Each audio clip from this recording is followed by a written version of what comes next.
Puso naman ng saging yung babanatan natin ngayon, tropa. Pero unahin natin hiwain yung pangrikado natin na bawang at sibuyas. After nga pala natin hiwain to, ay magpiprepare na ako dito ng tubig, asin tsaka suka. Yan yung gagawin nating panglamas ng puso ng saging.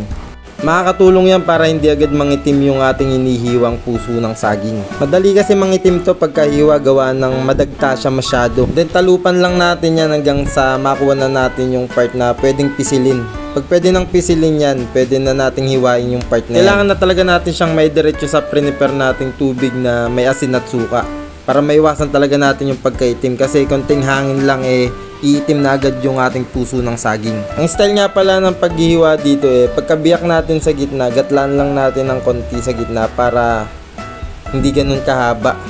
Then i-shoot natin agad dyan para mawala yung pagkaitim niya. Tsaka yung pagkapakla, tatanggalin natin. Then lalamas-lamasin lang natin yan maigi. Mula dun sa suka na may asin at tubig, babanlawan na natin yan sa malinis na tubig, para sure na wala yung pagkapakla nung dagta, tropa.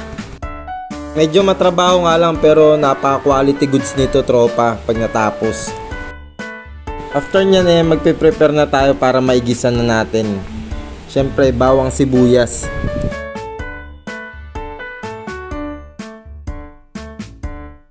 Yung karne nga pala na ginamit ko dito yung Argentina ready to use giniling.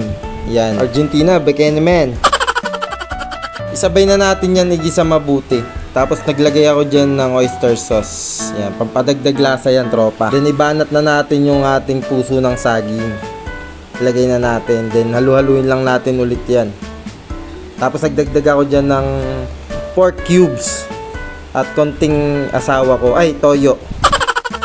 Nilagay ko na nga rin pala dito yung sotanghon na binabad ko sa tubig. At mainit na tubig yung nilagay ko dito sa ating sotanghon para madali siya lumambot, tropa.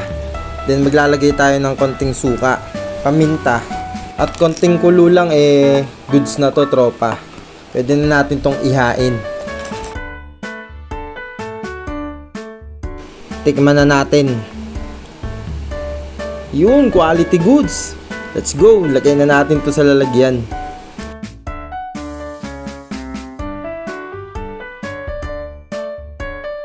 Ito na naman yung my favorite part.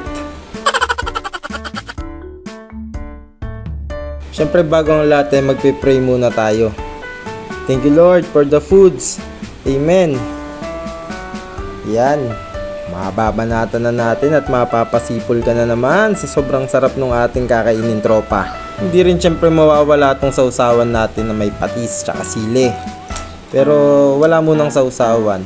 Yung quality goods. Buti na lang at wala dito yung asawa ko. Baka pag natikman niya to hindi yung pangalan niya yung makalimutan niya. Ako. Kaya try mo na rin, tropa. Kung ayaw mo naman i-try, follow mo na lang yung page ko. Salamat sa panonood. Paalam, bye bye.